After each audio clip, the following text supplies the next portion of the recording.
think the biggest things it taught me, for a man, it's tough.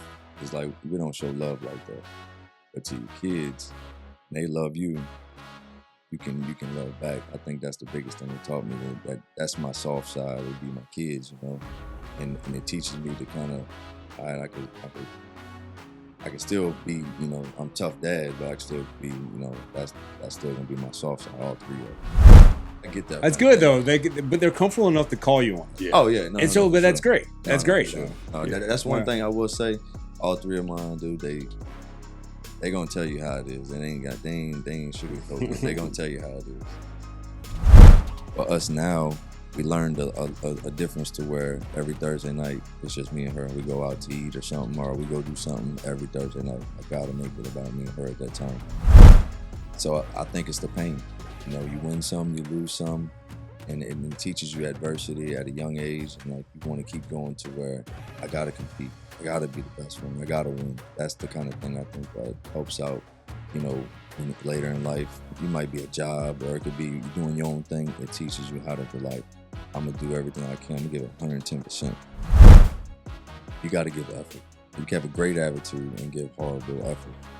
If you give effort and you show it, the results will always come. That's the biggest thing. They teach me to be more caring, I would say. Dude, I get home every day, they waiting at the garage or whatever, come give me love and still, and they older, so that usually goes away 4 or 5-ish, now they still old and they do it. So I think definitely trying to care more, I would say.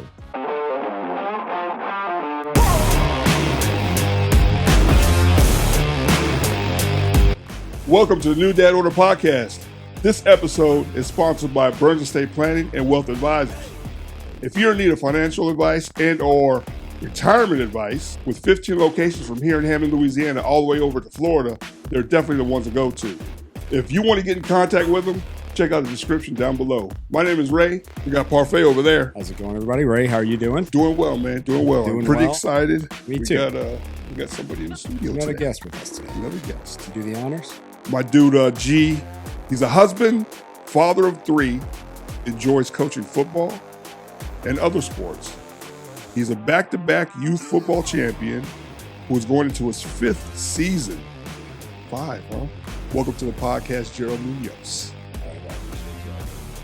Yeah, it's good to have you here, man. So, so you're heavily involved in the area in youth sports. So you have kids, and when we have kids, you have a choice. You can either sit on the sidelines or you can get involved. The guys that get involved usually hold a special place throughout kids' lives as they grow up and continue to play sports. So you took that route with your son, I assume, right? That's who you're coaching. You coach your son. So what sports are you coaching him in right now? Other than just football, or? So we do football, we do basketball, and try to get him into the soccer world, but not yet. Yeah, soccer's it's an acquired taste. Oh yeah. Yeah, my little dude's 10. He plays soccer, and I don't know shit about it. But I'm learning. I'm getting better at it. The World Cup's on, so now I think I should know everything. With the USA sucks, so then there's that. But we was close. So what? 4-1. Close. That was bad. It was so weak. They played so weak. They looked like they'd never been in the moment before. The goalie, I think that the goalie, and then what's it, Pulisic? They paid him. I'm telling you. You did? DraftKings. Were they a sponsor of that they one? Paid him. I don't know. One of them, DraftKings, FanDuel, one of them. I don't know. Yeah, that was a bad look. But so what's your favorite sport to coach? Football. Football? Football is my number one sport. I played it my whole life. That's just something in me. It's just football. But with football, right? So youth football, that could be like wrangling cats out there at a certain age, because as they get older, it usually gets a little bit easier, I'd imagine. But what's the best part so far of coaching the little ones in football? Is it teaching the technique, seeing the IQ develop? Is it actually just doing X's and O's with them, or whatever? Which one gets your attention the most? It's just fun being with them, and like the younger kids starting out 7, 8, or we start at 4 or 5, but starting out that age and seeing them grow and mature and then become like athletes is different. You got some like they just play, mom and dad want them to play, but at the same time you got some that's like they're gonna be an athlete, they're gonna be somebody someday, and you could tell. And if I can help them out, and the coaches that coach with me, if they can help them out, that's what we're here for. It's definitely for the youth. So 4, 5 years old, is that tackle? We did flag for 2 years. Okay, flag for 2 years, because I know some of the areas started doing tackle football at like 5 years 6. old, right? Yeah, 5, 6 now. It's tackle football. So that's where they started at. Mhm. You think that that's a good thing or a bad thing? I think you need like 3 years of flag football before you get into tackle. I did tackle my whole life, but if they would have had flag, I probably would have been more advanced than compared to jumping straight to tackle. Gotcha. What do you think, Ray?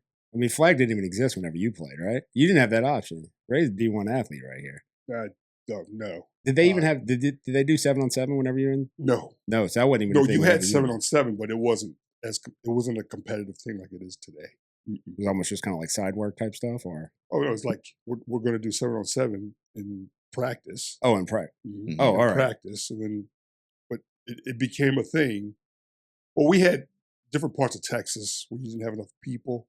Right. 6-man football, 7-man football, but no, this 7-on-7 thing that's popular now is more recent in the last 10 years. Yeah, it's a totally different beast. It's a Yeah. big thing too. It's Mhm. intense though. I mean, now they're bringing into high school for the girls. It's a lot. There's a lot going on. Oh with it. yeah, they are now. Like, And Well, the Olympic. When I that's was true. Well, the It's Olympics is crazy. going to flag. I get it. You're going to have to prove to me that flag Mhm. will help you in tackle football. I don't think it. for the I skill, think- for the skills, I would think it'll help you. Even- I'm not saying linemen, and all Even that. even skill wise, Mhm. because any kid can run on it, right? The Oh, young yeah, kids, yeah. when you're 7, 8, I'm not trying to like say, oh no, you don't just run with what I'm saying. No, for sure. But when I was coaching 7, 8, I would go run around the edge. We'll try to block the middle because we had to line up. You had to line up 7-on-7. It had to be head Yeah, up. okay. Yeah, head to Right. head. Mhm. You couldn't still like that. Now you can do 6-2. It's Okay. not head to head. You can do Right. 6-2 now. But you'd have to equate. It had to be almost similar. And you just run a kid around the edge all day. Yeah. And- Well, that's and where I some could of the- see flag would be better. a little bit, but It would But you encourage could- at least like a forward pass. you can do that within Man, tackle. That's The what I'm helmet saying. weighs I'd like have to see. 10% of their body weight. That's You know, right. trying to That's get their why. hands up. It's you know, just a it's little just- different. So like 7, 8, the first year tackle, I'm thinking we're going into it like flag. So I'm like, oh, we're gonna go with it, you know. It's a little different. The helmet weighs, they got shoulder Pads, pads. yeah. You know, you can't throw the ball, you gotta run the ball. These know, are it's a little different. 45-pound, 50-pound kids, Yeah. and they're adding another 15, or probably not 15, but still though, if you're talking about like 7 or 8 pounds of pads, like that's a Yeah. huge percentage of their body weight that they're going to play with now. So yeah, I guess. Do y'all do conditioning and stuff and all that for like the little kids? Like, how do y'all do Oh, yeah, that? so- Like, my kid, he doesn't play. He doesn't play football. We played some flag. We'll do that with school, but football, I was like, man, if you're gonna play football, you can do it in high school. It's not something that has to be done at an early age where like the skill set gets lost or something like that. Yeah, so we'll do like speed, agility. Like right now, we're doing Tuesdays and Wednesdays apart, you know. And it's parachutes, it's cones, you know. It's like getting them to race each other, getting them to go cone to cone and see who's the faster. Because if you got them competitive in that, you keep them rolling, they want to play, you know. You don't want the ones where it's like, oh, I'm just out here, I'm looking at the rocks, looking at the sky, Yeah. you know, it's different, you know. Get the ones and get them in there. So at Pard, is it when you say we, is it one? I'm not even sure. Is it one team like per age group at Pard, or is it 5 or 6? Is it like like rec department? Like for instance, basketball. Like our kids played against each other in basketball. There's 10 teams Mhm. in the league. For football, is it a team or is it So What more else? than one? What'll happen is they'll have. It's based off registration. Oh, okay. Usually, at like you coach 9-10 this year. 9-10 this year. So like 9-10 is the more popular age group, Okay. and they'll get a lot of kids. And Gotcha. so they'll put about 17 to 20 kids on a team because you get more than that. It's Yeah. tough. So if they get 60 kids, we're going to have 3 teams. Mhm. How many Uh, kids do and y'all So, have? so that was like it the last few years. This year it's one team at 35. Wow. Yeah, they're gonna change it this year to 35 because we played some teams last year. They had 50-something kids. So we playing. All our kids are tired. We got 20. I think I had 23 or 24 last year. They had 50-something. They playing 2 different teams against us, and they, but it's like travel league kind of. It's different than playing rec, you know. So this year we're gonna make it 35. This- All right. So y'all are gonna have 30 something kids on the team. You said, right? I think at 35 this year. 35 kids. How many coaches does it take to coach 35, 9, 10-year-olds? So last year we had 7. This year we're going with 5, and then I'll have some parents come in and kind of give us help at Some practice. practice parents, yeah. But during the game it's gonna be 5 total, and you'll get a team manager, kind of like pictures kind of thing. For it might be a team mom or something like that. So that's not too bad then. No, that's probably the right ratio. I mean, 35 kids, 5 coaches, 7. Yeah, the ratio kind of works right there. So we had 7 last year, and we had 23, 24 kids. It was great, because you can have them. A lot of small groups. Everybody on the sideline. It's a little bit better. And in that practice, you split everybody up. And you want to split them up because you want them to learn. Like you keep 20 kids all together, they're gonna wind up fighting each other. It's just so much distraction. They talking about the cartoons or whatever else they talking about, Fortnite, stuff like that. It's just a little different. So you're going to be the head coach? Yes, sir. Okay. So tell me about your culturally, this is different. 35 kids. I remember when we had COVID, we had like 50 kids. Mm-hmm. It was every age group was just one team, and it was very tough because we didn't have 7 coaches, we didn't have 5 coaches. Like structurally or fundamentally, tell me about your philosophy being a head coach when you're going to come into this season from the ground up.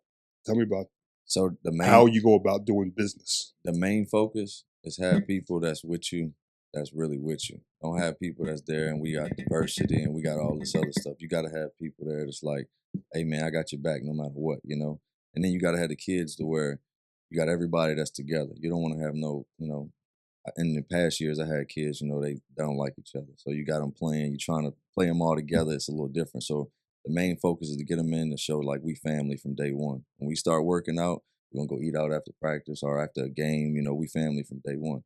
And to me, look, I love it. I love it for the kids. I love being around it, especially for my son too. Like I try to show him like, look, this is how it's supposed to be. I don't want you to think it's like I'm pushing you to do it. I want you to love it, Of course I want him to play, but at the same time, he got to want to play.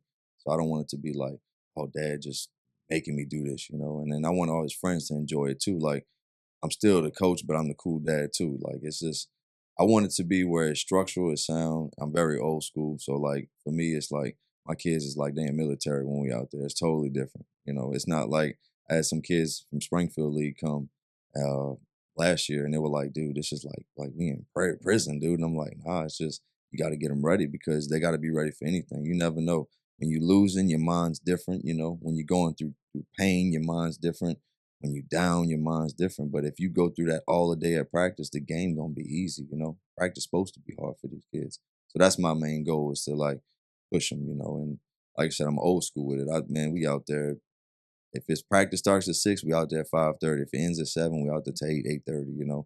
Every night whenever we got practice. Now speed and agility is a little different. I start at 6. We get that about 5:45, and then end about 7:30. 8 o'clock, but it's a little different, But when the season's here, it's locked in. That's kind of my main thing. And everybody around there, the parents, dude, it's like we always have a whole family together. It's not just where it's just like, oh, you got these people, they coming. We at the restaurant, we shut the restaurant down. We got 50 people in there. It's just that's the kind of culture I always was raised in, to be a family. Play hard. You win some, you lose some. At the same time, hey, you lose. Hey, look, we learn from that loss. My son, he's competitive. He holds that. So he's like, he's mad at the world. He's mad at me. I ain't do the right call. It's my fault. It's always my fault. Everything. But try to explain to him like what we learned from it. What's the next way we gonna move? So that's kind of my things that I try to make better for everybody, and I try to make the kids understand like I want them to enjoy it. And I try not to be as aggressive, but boy, I'm old school, so I'm over there yelling, cursing is just the way it is for me. No, I mean that definitely happens where the intensity gets cranked up. But if you can't practice with intensity, you can't call on it in a game. Mm-hmm. It's an impossibility. No, it just doesn't work that way. And with my son, fortunately, he has 2 different styles of coaches for the 2 sports that he's heavily involved in.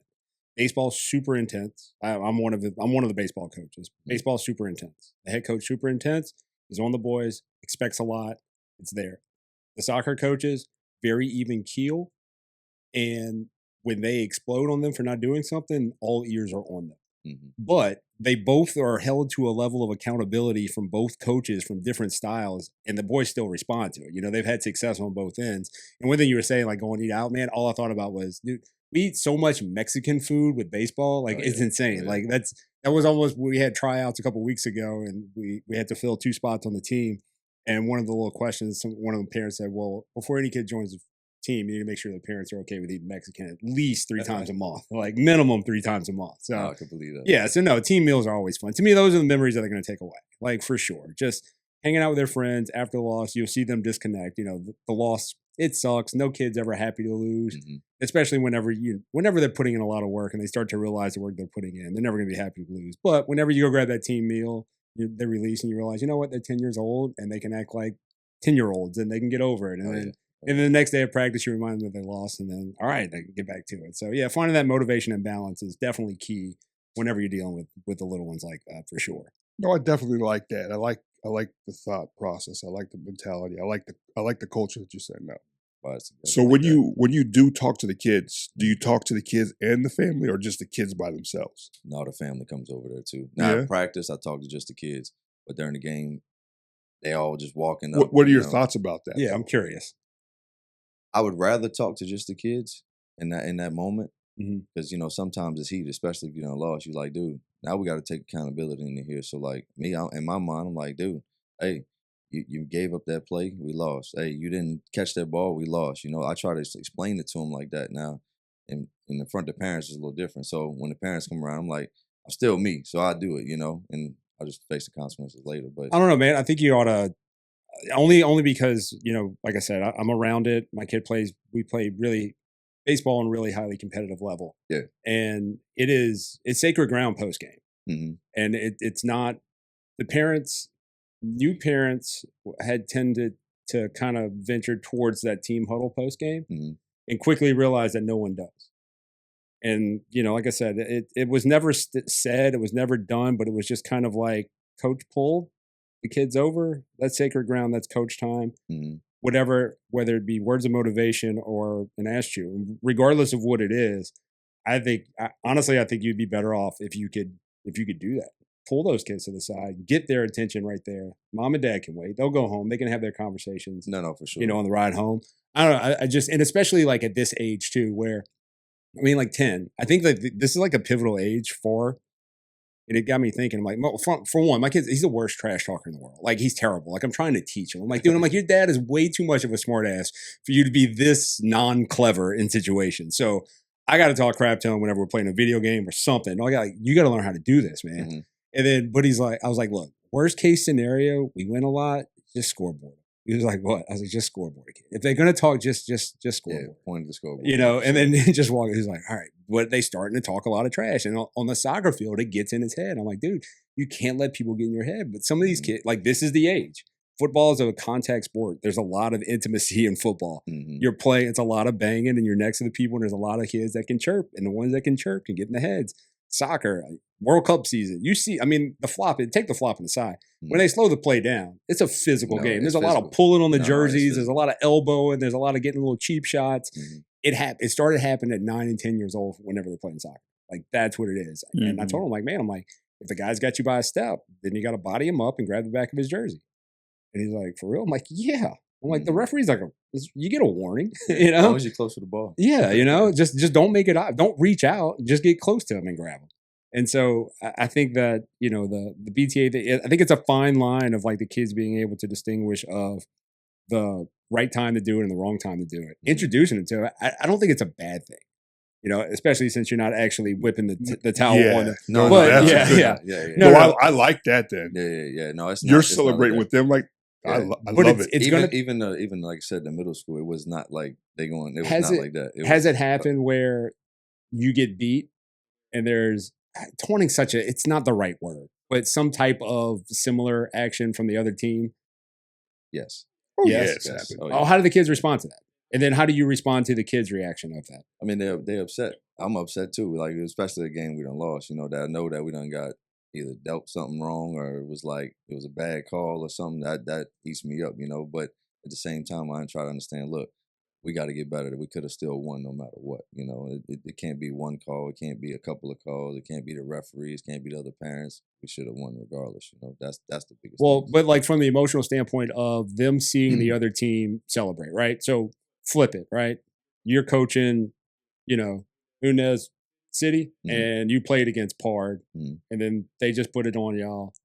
They just celebrate it. Now your kids who normally do that to other teams are seeing a dose of it. Has that? That's what I'm saying. Has that happened from that standpoint? So that happened to us, and I try to explain to him, you still got to be humble with it. You know, Okay. you can't just say, be like sore loser.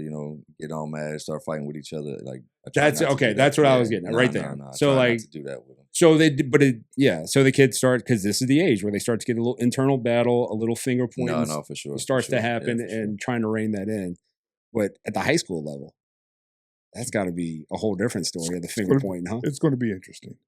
We're going to see. Yeah, Ray. Ray's coaching high school ball now, right? Yeah, we're going to see. It's gonna be a good thing though. I hope so. The thing is, and this is where I met them, and unfortunately they partnered up with the wrong team, with the wrong older team. I'm lost. I don't know what we're talking. Yeah, so it's not their fault. They unfortunately they got to practice with them. Who? Yeah, well, it's my opposing team, the team that I despise. I'm not gonna give them any kind of credit on the podcast. I don't know. Yeah, I'm like so. But like if we don't win a championship, they'll win the championship. I got you. This is recent. Oh yeah, more recent. Okay. No, that's what I was making sure. I make sure. Yeah. But the thing is, when we play each other, there's a lot of respect amongst all the coaches, except for we had an issue with one coach. He was gone. Eventually, we had to move him out. But the other coaches, even though I hate them, and I mean it, I hate them when I'm playing against them. Yeah. But after the game, we'll come to the middle of the field and we'll have a prayer together and stuff like that. You know what I mean? But one of those coaches, brought me on over there, got me to go talk to the head coach, and that's what I mean when you develop those kind of relationships, even though guys you don't like during the game, but you give the respect that you're supposed to give. You never know what kind of doors it opens up for you, and so it opened up a door for me with Ash. You know what I'm talking about. No, for sure. Ash, who went there first, opened the door up for me to talk to the head coach, and here we are. Right now I'm an O-line D-line coach for Albany High School. So yeah, so I mean, and I think you guys are doing it the right way also when you guys play. But I love what you guys are doing, because just like what you're saying, when you pull the parents, you pull the kids away. I always like to put the parents like, here, come and listen to what I'm saying, because there's a couple of reasons why I do. This is a couple of reasons why I do it. They're not going to take whatever the kid says, and the kid didn't get the complete message. They're hearing it as well. That's true. They're hearing the message, and there's no one's going to say, well, coach is, is unfair to this one. I'll call kids out, but I'm calling them out in front of the parents. Yeah. And so they know what's going on as well. So I want the parents there after every practice. There's this is my philosophy. Yeah. I'm not saying you have to do this. No. You guys I get what you're was saying. Wrong at all. I did that because I don't want any questions from parents, and that's why it's so. Except for the 2023 year, my 2023 is the worst year I ever had at Pard. I had a lot of good talent, but it was the worst year I ever had. I didn't win one game. Yeah. Tough. We took it. Yeah, that's tough. We took that BTA all day long. Yeah, it was tough.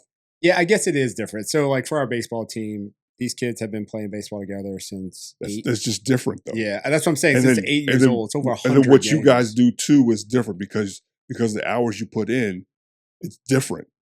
And I'm just saying that's my philosophy. Yeah. Right? No, that's right. Yeah, I get it. That's like the amount of hours. And like I said, we played to about Thursday. Thursday dropped a new flavor, salted caramel. The taste of it is so good. Still the same results that you can get from the strawberry lemonade one as well. I've been using it for the last year. Still waking up at 3:50 in the morning. Body is still recovered, ready to get on the next workout. But give it a shot. Promo code NDOZZZ for a discount at checkout. Good gosh.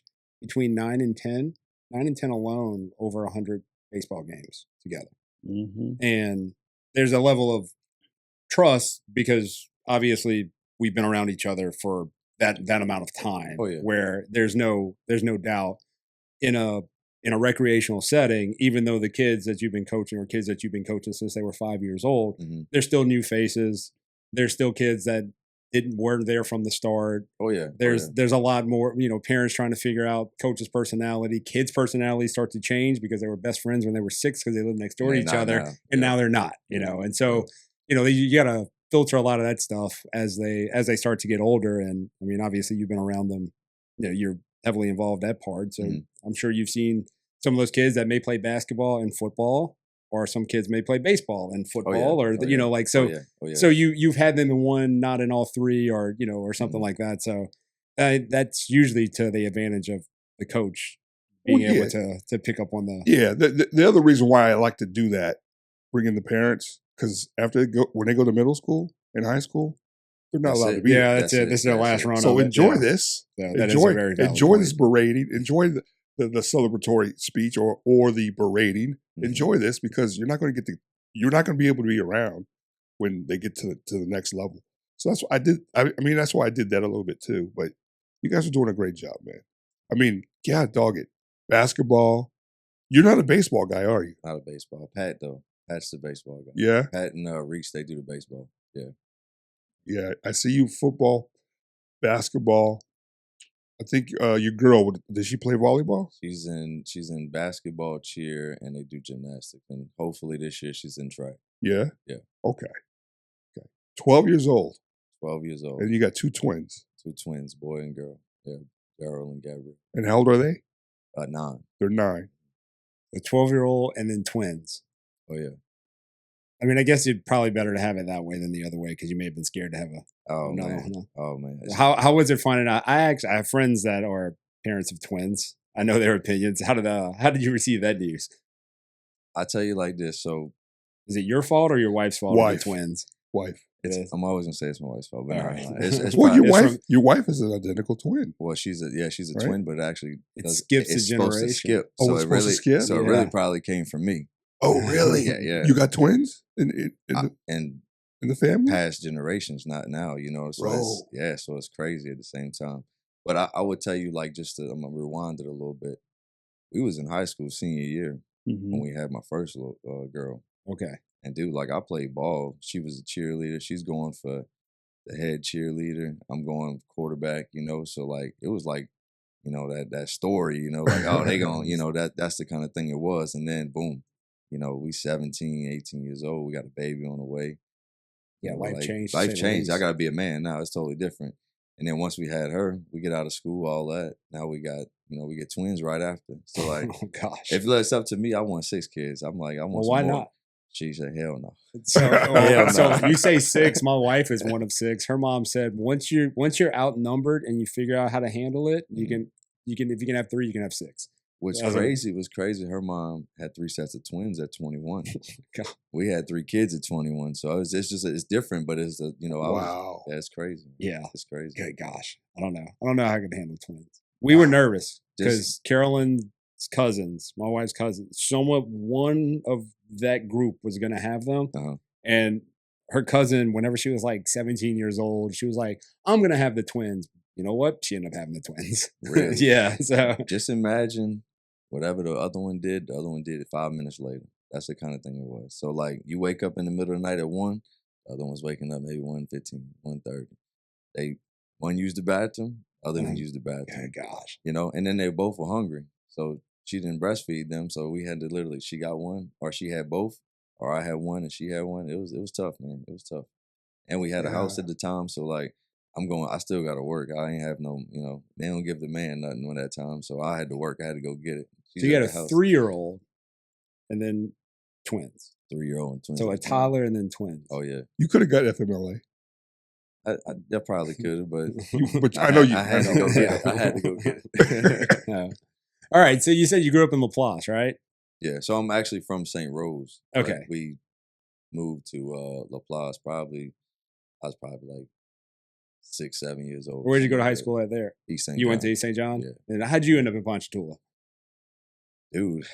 Because I'm not from this area either. I ended up here, so it's always interesting. Everything was out there. Like I was, from a child up, I stayed out there, and I was just like, I really want to move to where the kids got something better.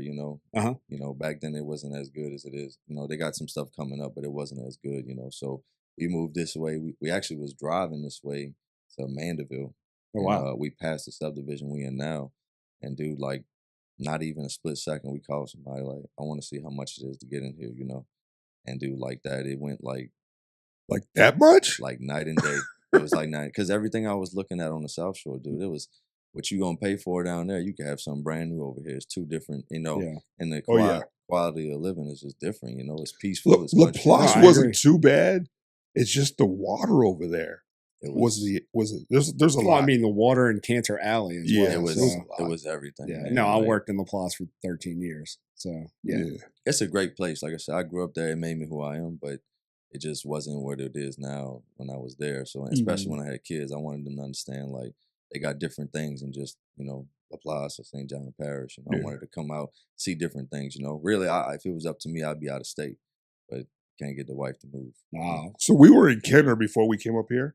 All right, Kenner, bro. So Kenner, you know what I'm saying? Kenner, bruh. So the thing was when I was out there, it's just like in Texas, you played different parks. Yeah. When you played, right? Yeah. Was that how it was in Laplace? Yeah, same. So it was like a different philosophy when you Yeah. come up here. So like in all the Laplace, same teams were in one park. yeah, Laplace, you play St. Rose, Gramercy, Uh-huh. you might All the go river to parish. Kenner, kind of. Yeah, it's kind of all the river parish. Out here, it's like you have one park. It's not. It was different, huh? Yeah, it's different. Yeah, because they still do that. Because like Miley Playground and Ponta Playground and Lakeshore and Mhm. all the playgrounds in Jefferson Parish, they all still play each other. That's where my dad and them from. My dad and them from Kenner, though. Oh yeah. Yeah, 3rd Yeah. Street. Mm-hmm. Wow, I was up there. What was I?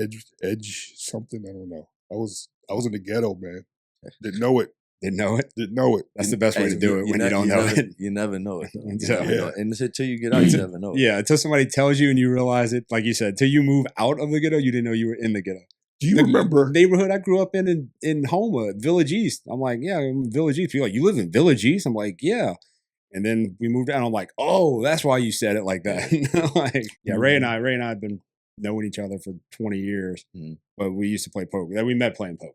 Okay. So that was I thought Ray was a lot better at it whenever we became friends, and I realized fairly recent Ray was like, no, man, I really wasn't that good. I'm like, I'm starting to really believe you as much as you tell me you weren't. Yeah, I So, sucked, man. I was bad. so no, poker's fun. You got any vices? I wouldn't even call poker a vice, but I guess it could be considered. I used to like the roulette table. Roulette I table. love the roulette table. Wow. Well, roulette's fun. Roulette's it's a fun crowd game It's because it's intense. I was so scared of all the table games. Oh, it's intense. They had one night I walked out the treasure chest. It was 2,500 there, and then the Harris I walked out 2,600. Yeah, me and one of That's my what buddies. pulls you back in every Oh, time when you get a pop like that. Yeah. It pulls you back. Dude, I easy. would I tell you- figured it out. Yep. Yeah, bro. You figured it out. I would tell you something that was crazy. We was in Harris, before the renovations and all that. Dude, we playing a roulette live machine, dude, and we winning. We up 1,800. The power flicks. It comes back at 600, and I'm like, nah, something. There's ain't no right. way, There yeah. ain't no way, And she's like, oh no, the last thing it was 600. I'm like, oh, and I didn't take no picture of it and nothing. So yeah, it it's was. her word versus mine at the time, and I was hot. Mm. It was Man. crazy. It was crazy. Like they knew I was up. Like, let me hit the power. That's tough. Yeah, I don't That's think I tough. can handle. I've never. Yeah, the table games and stuff never they never phased me. I like betting sports. Mhm. I use bet sports a lot more than I bet now, but betting sports is more fun. I feel like I have an edge. I lose too much. So Lose too I'd much. say that I was. I'd say I'm probably a little ahead, not a lot. No Mhm. one's ever a lot. People are like, man, I hit like 60%. I'm like, no, you don't. Yeah, how No, much you you don't. lost though? Like the guys who claim 60% of inflation. The best Mhm. sports game was in the world only like 53%. Mm-hmm. It's an impossibility. The guys saying they hit 60% of their bets, they are full of it. Like that is not true. Yeah, you That is say not true. treasure chest. That's where I first not met, but I saw Deuce playing craps. We'd get a whole, they have the Like the the whole rows, row. Yeah, all, like the whole all tray. $5 chips. I didn't know they're $5 chips because I only played with dollar chips. Yeah. But they had the red chips all the way across. And then when like 2 or 3 people would come to the table, he'd rack up and leave and go to another table. Oh, you don't want to play with anybody? No, not really. I never got into Yeah. craps. I never could. I have no could clue play how to craps. play it. I just never could play it. Yeah. I mean, seriously, I never could play it. I played that a little bit, just when you get a little the libations in you. Yeah, Yeah. No, Let's I've go throw never. some dice. See, Yeah. 7-Eleven was always me. We playing 7-Eleven. Which is what you don't want to throw on a craps table. Yeah, exactly. I'm like, wait up, I'm so confused. That was in Yeah, every movie as a kid. It said yes, 7 come yes. 11. I'm like, Right. no, that's what you don't want to throw. I was the on. exact same way. Like you throw On a the 7 first or one. 11, you know. On the first. Oh, yeah, okay. Yeah. I don't know. On the come. Yeah, if you throw it, it's a win. But All I know is that sometimes the craps table and you just hear them and like somebody, and then there's like a crowd of people around the table and everybody's having fun. I'm like, that looks like a good time. And then it just goes quiet. Yeah, they win it and it's Yeah. like, you know, yeah, it's So, different. yeah. yeah, it's superstitions. That would be a fun one. So, football season rolling around. And with football season rolling around, is there big plans with the kids as far as like playing? I know that, you know, you're not going to have multiple teams of 30 something kids at Pard. So, where are the games? Where do you guys play at in this area? So now it's gonna be we got Park and then we'll have Springfield, Laranja, Albany, and I want to So- say it's Independence. I So, think it'll be it's all Yeah, local all ish, local. like Yeah, all 12 local. and 55 kind yeah, of thing, right? Yeah. It's not gonna be where we going way to South Shore and all that stuff. So, well, that's got to be, yeah, that's decent. So, I really thought they were going to have like multiple, like at least 2 teams out of par per age group. That's what I was hoping. So we'd have like 6 or 7 teams that we would play. Yeah. All together, you know? Because last year when we played, it was Laranja, us, a meet. Yep. So we would rotate that way. It was only 3 teams. And I think it meets in it this year too. I Mhm. believe. Yeah. Now it could change. I know they got some meetings coming up, so it could change. But right now, I know it was 35. We cut off. They wanted to be, you know, And that'll a be big where it's team at. where it's more competitive. It's more like, hey, you ain't sticking up to your side. You know, you're gonna get somebody's behind you ready to play, kind of thing. So I think that's the goal because we've seen how it was at other places. You know, and I mean, that was a travel league. It's a little different, but Right. you've seen how it was, dude. I mean, you go on the sideline, they got 50-something kids. We up with 20-something kids. It's a big difference. yeah. Our kids playing both ways, you know. Like Yeah. the, Like that the choice. athletes are tired, you know. Even though we had a good season, I think we finished like 6-4. But I mean, it was like you still seen how they prepared compared to how we were prepared. Now, I don't know why they want to do it like that this year. It's a little bit different, but you know, Well, I mean, and it's a rec park. Yeah. It's supposed to be a rec sport. mhm. They were doing travel. And you guys got, all right, we're going to go do this. Hoorah. Right? What were you guys called? the Gators. The Gators, right? Gators. Y'all, everyone was the Gators. And you guys were like, yeah, we're going to knock this out. Yeah, I was like, let's do it, you know. But those kids been playing together since they were 5 years old. Yes. And it was just like tackle football. Yeah. So it was like, don't do it. Don't do it to them. It's going to be a culture shock, a bad culture shock. Or, I mean, some guys, I think you guys were like, oh, I like this. I like this competition. Sorta. It was very challenging, I could tell you Mhm. that, because you got kids, some of them never played football, but some of them been together since they were kids, and you had some that was new, but they played ball before. So, like, I couldn't get everybody that I had from the previous years, but I had, you know, some decent kids, and, like, you get them all together and you play in different places. It's like you know, you playing high school ball or college ball. You going places. We staying in hotels when we went to a game in Chalmette, you know, so we had the whole team together. It was pretty cool. That's fun, though. You know, that kind of stuff was cool. But at the same time, you're playing these kids, it's like they just throwing up signs on the sideline. The coaches ain't even on the field. Me, I'm still trying to be on the field, you know, try to explain everything to Yeah. the kids. It's a little different. You could tell them Yeah. that they played together before, you know. Yeah. So It's just different level of no, intensity. definitely yeah. different level. So outside of coaching, what do you like to do? What's your, if all the time, like the little kids, had kids, since obviously you were a kid and became a man pretty quick, as you just told us. Yeah. And then, but whenever you get free time, just you, what is it that you're doing? Where people find you? Dude, most of the time I could tell you my chill spot's my backyard. I'm cooking, barbecuing. The wife's out there, you know, got one, we drinking or something like that. Kids playing in the back. That's most of the time where I'm at. That's it. That's your Oh, yeah. downtime. Oh yeah, that's the So downtime. cooking, I'm not a grill master. Man, I wish I liked to grill. I just don't. I love it, dude. If I could have a fire pit and I'm sitting by it, I could be cooking on that. Now I enjoy being around people that enjoy cooking. I will say that. Like I don't mind that. Like people, oh, they're into it. I'm like, hell yeah, man. Like let's go. Yeah, for that it. social Oh, yeah. aspect. Yeah. But as far as like me, I'm like, nah. Like I don't know. It seems like it'd be a fun thing to learn, but I don't know. I'd rather not. And, That's dude, just and the thing is, I don't do it every day. My wife, she cook. I give her credit for that. She cooks every day. But for me, on the weekends, Saturday, Sunday, maybe even Friday night, yeah, I'm throwing something on the grill. Gotta have something. Well, it seems like a good trade off though. Mm-hmm. But you get all the credit because everything you're cooking is something that you really want. It takes a lot of time. It's so good. Yeah, Mom's good. like, what the hell? Like, got the flavor. It's good. Yeah, so that always makes a big difference. So Yeah. So tell us about you. Like, we know that you're a youth coach. You love coaching football. You played football. You played quarterback, right? East St. John. But like, what do you do? Dude, so I did everything. I can tell you that. But I'm 31 now. Work at a company called DSC Dredging out in the reserve, and like a superintendent there. And man, dude, like I got 135 guys underneath me, and every day we get it. We work crazy hours. So like I'm always working most of the time, besides the sports season or if we're going on vacation or something. But dude, like me, like I'm all over the place, man. What kind of work is it? It's dredging. It's like we build a dredge, and it's like a big vacuum on the water, sucks all the sand from the bottom. Oh, okay. Yeah. Clears out the rivers, clears out different things. So. Yeah, wow, that's different. Well, yeah, definitely an industry that there is no, you don't punch a clock. When there's work that's there, it's got to be done. It's crazy. And you're working, you're working through it's it. It's a manufacturing, Yeah. No, that's well, I'm sort of in that. We make bottles. Mm-hmm. Woo!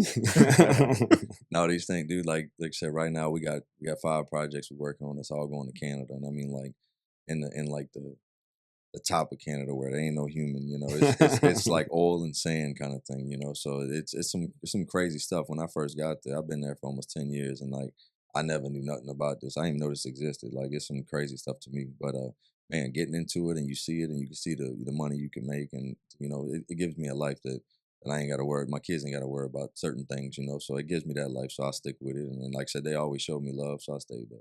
So no, man, that's great though, especially since the fact that it's in the area near which you grew up, and then chose move, but still make that drive down 55 every single day, bro, to go to work. It's and tough. so it's tough. You gotta like what you're doing, dude. It is brutal. I will tell you, it's not as brutal as you driving to the city. I can tell you that. It's more easier. I mean, it's a race car out there, right? Yeah, you on 55, you roll. I mean, you're going that was the whole thing. So like, I've always had a Jeep, and whenever I drive on 55. I knew that I had to leave if I left the house at like from 5:30 to 6:30, I'm like, I got to take the low road because they're going to run me over because I can't go over 70 in the Jeep. It's crazy. And so, if you're not doing 85, 90, if you're not hooked up, like stay home. So I just wait till like, all right, all the guys are down there already on the river. Now I'll leave the house and drive 70. No, it is like that though. Every day. Every day's like that. Yeah, hitting 10 sucks though. Yeah. When you come on 55, But dude, Mondays and Fridays, you ain't getting nowhere on 10. Ain't nowhere on 10. Dude, like I said, I just explaining to y'all the way our life is, man. It's like a movie, dude. I would tell you since a kid, growing up and then coming up the way I did, and then like I said, what do you mean by that? Coming up the way you did, dude. I just lived a different life, dude. Like, my parents were together when they split. My grandparents went to my mom's, went to my dad's. It was adversity from the beginning. So like I always knew how to live. You have siblings too? Oh yeah, I got a little brother and a little sister. Okay, well, so when your parents split, not only do you become little brother, or not only do you have little brother, little sister, but now big brother's got to take a different role in life too. Typically from there, different. right? It's different. A little. My little brother's 5 years different than me, and my little sister, she's about 19, 20 right now. Okay. All right. Yeah, man, that makes it tough though. Just I lost my mom whenever I was young. Like really, I was 6 years old. So my childhood obviously was just going to be different in general. I didn't know how different it was because that was just my childhood. But whenever your parents are together and you're at an age whenever they split, that's what some people, when their parents get divorced and they're 4 years old, 5 years old, they'll never have a memory of their parents ever being together. You're a teenager and it happens. It definitely affects what you see. And you said life wasn't always easy, and I think, considering the fact that you did have a kid whenever you were in high school, you saw your parents split up, and it seemed as though you were like, I'm not leaving, I'm not going anywhere, we're going to make this work. Oh yeah. And you've definitely done that, considering sure. I tell all the time, like you got to want that. Like you can't just say, I mean, nowadays it's crazy, you see people all around with whoever, but you got to want that. Like that's just the way it is. Like you can't just sit there and be like, oh, I'm gonna do it this day, but I'm gonna take off that day. You just got to want it, honestly. Yeah, it's really really easy to give up and to make excuses and to say that there's certain things that I can never put myself to even comprehend. I don't know what would have happened if I'd have been faced with that situation when I was 17 years old. Mhm. I don't know. I'm like, I'd have cracked. I'd have probably just sat in the corner and cried. Maybe. I don't know. Or I'd have manned up and did something. I don't know. Like, could never answer that. Yeah. I can never tell you what it's like, man, I think I could have joined the military. No, probably not. I'd probably been too big of a bitch to join the military. Maybe. But if I'd have joined it, then I might have been something different if I'd have done it, Not for sure. So like trying to compare any type of situation like that whenever you're 17 years old and this is supposed to be your senior year, you're supposed to cut loose, you're supposed to have fun, you're supposed to do everything. And it's just like, nah, man, G's about to become like, he's got like real stuff going on now. Dude, the biggest thing was my coach brought me in the office, because it goes around school and stuff like that. Everybody knows. Yeah, everybody knows. And like, this is my year. Like, I went to camps. I done went to Drew Brees camp. I done went to Manning's camp. Like, we ready. This the year, And he's like, dude, I got no faith in you. And I'm like, dang. Like, and I'm not gonna quit. I'm not a quitter. Like, I'm gonna ride it out. We're gonna go to the end. I'm not quitting nothing. And man, dude, like he straight up told me, like, this is it. You ain't gonna be the starter. It is what it is, So that hurt at that point. But at the same time, I was like, you know what? My lady, she can't even cheerlead or nothing like that. So I'm gonna sit here and I'm just gonna take it. I ain't quitting, And dude, I rode the whole season like that, man. And I played every now and then. That dude, the last game, we was in the playoffs, second round, and dude, I tell you, we was down. Game was over, right? I get in the game, we throw 3 touchdowns in a matter of like 2 minutes. We going for the 4th one, and that last bell rings, and then you see the clock hit 0, and it's like, that's it. I got nothing left, over forever. Yeah. But I made sure that game I put everything I had to it to try to say, hey, you seen what you could have had, But at the same time, I understand, like, that's a tough spot as a head coach, and having a young kid, like, he probably knew more than I did at the time, But at the same time, I'm not a quitter, so I wasn't gonna quit. Yeah. No, man, there's only so many things that are important to you in life whenever you're 17 years old. Oh yeah. And one of those things, it was playing sports. It was doing high school kid stuff, like that was what it was. And then that flip and that transition to mentally mature at a rate that no one's really prepared to do. And then you did. I mean, that's a lot. Like, honestly, that's a lot more maturing than what people realize, of being able to have someone tell you, like, your life is going to change no matter what, right? That happened. That's going to be done with. But then all of a sudden, the one thing that you actually was supposed to be your release, like, maybe I can escape a little bit, play football, yeah, for sure. Just those few hours a week and just have that. And then that gets taken away from you right there too. And that's some mental fortitude right there. It was tough, man. It was tough. It was even tough after high school because, all your buddies, they going to college, they going to play ball. They coming back, every summer, see you and stuff like that. To me, you're going to find the right size work boots. I can't do nothing. Yeah. I'm going to work, and I was lucky to have my own business for 8 years. So, like, for me, I was still doing something I love to do. So it wasn't like, I wasn't playing football. No, well, but I was doing what I loved to do at the time. So it was good. What did you do? You were working for yourself? Landscape and concrete. Okay. Yeah. Yeah, it was some. That'll make you old stuff. fast right there too. Oh yeah. That's one of the reasons I got out of it. So yeah. Well, now you're 31. So think about the decision he made when he brought you into the office. No, for sure. Was it right?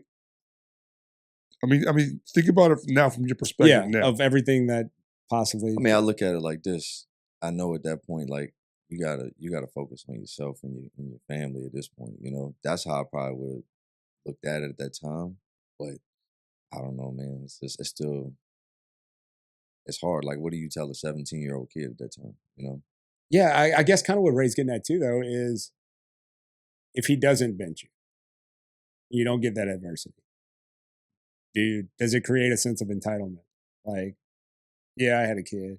Yeah, I still get to do this. Yeah, I still get to do that. Maybe so. And it got taken away from you, and it was just like, man, people are going to take stuff away from me in life just because they don't agree with something that happened in my life. And yeah, and that's got to weigh on you. Oh yeah, and without even realizing it, it definitely sure. It taught you a moment. I think there's a lot of kids that would have just hung it up and been like, I'm done. Like, whatever. Like, you're not gonna let me play. Whatever. Definitely kudos to you for staying in there Mm-hmm. and fighting through something like that. I think needless to say, your kids are not going to be ones that are going to be allowed to quit a sport mid-season type thing. No, and that's what I try to explain to them, dude. Like, you're gonna start it, you got to start and finish it. You can't just start and be like, I don't want to play. Hey, you said day one you wanted to play. You can't just when it gets hard, you can't quit. It's the way it is.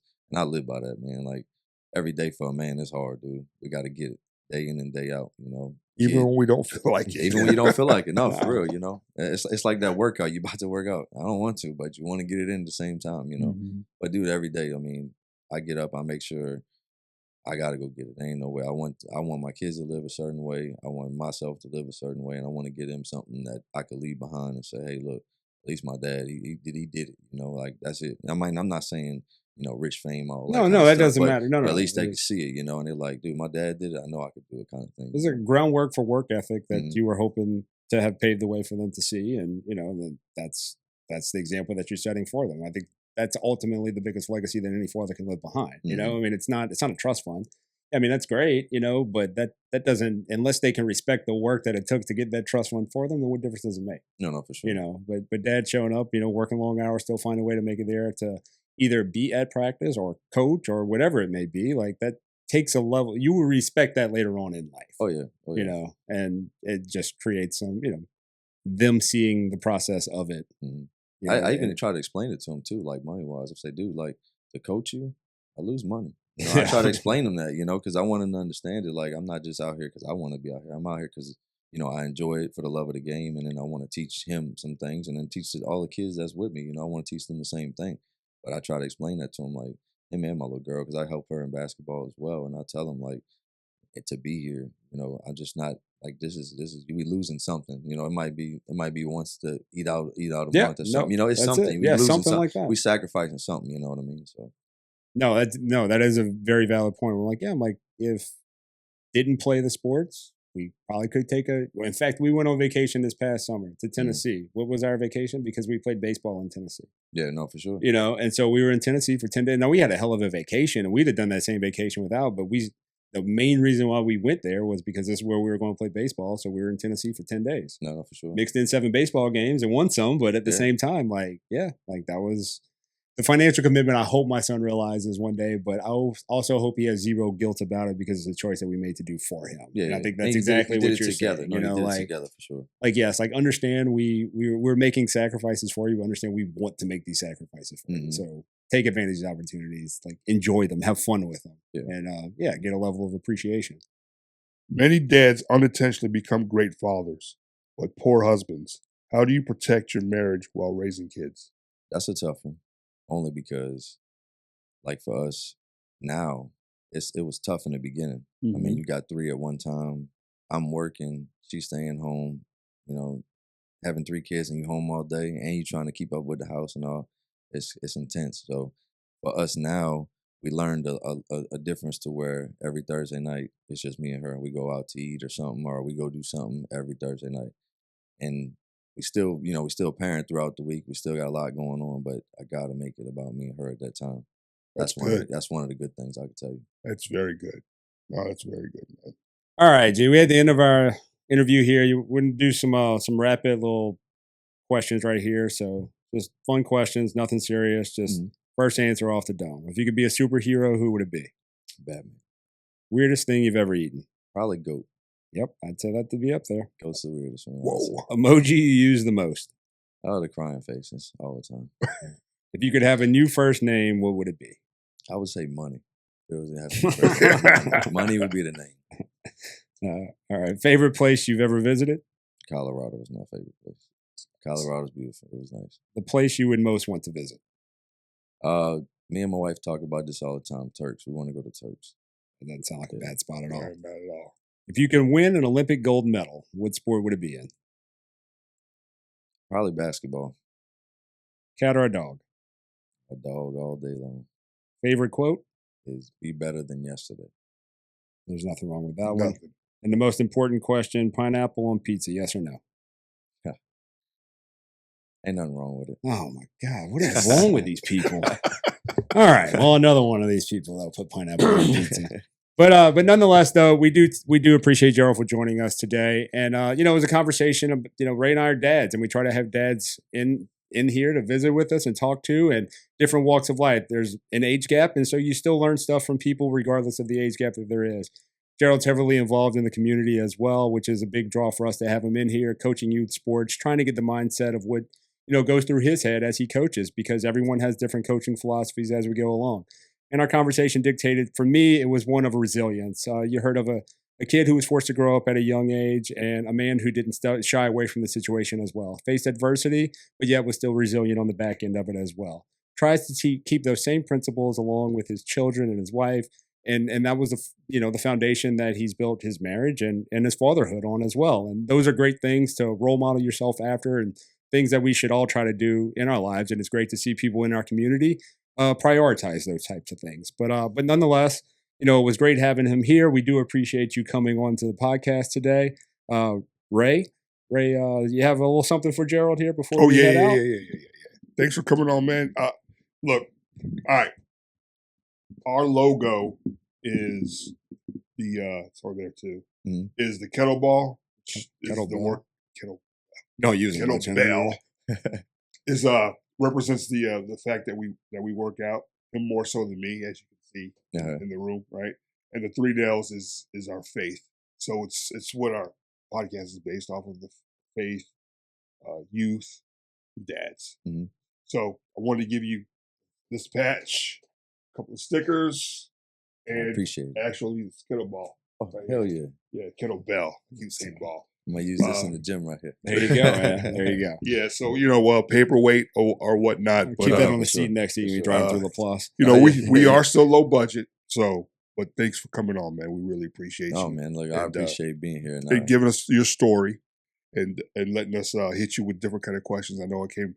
I appreciate you walking us through that. That was really appreciated, man. And I like what you're doing with the kids. I do already like it, sort of. But just wanted to get your full story, and I think we did. No, we got it, man. I think it was great. Yeah. Oh, for sure. I appreciate y'all having me. Definitely was nervous when I heard about it. I'm like, yeah, I'm gonna do it, But I'm glad I came. It was very good and very, very fun to talk. Yeah.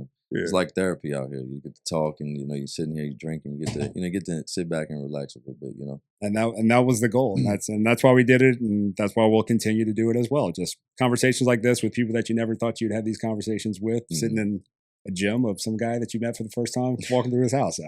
But nonetheless, we appreciate everybody for joining us. Make sure you hit the like button, hit the subscribe button, drop us a comment below, follow us on Apple, Spotify, iTunes, wherever you get your podcasts. And until next time, we'll see you on New Dad Order.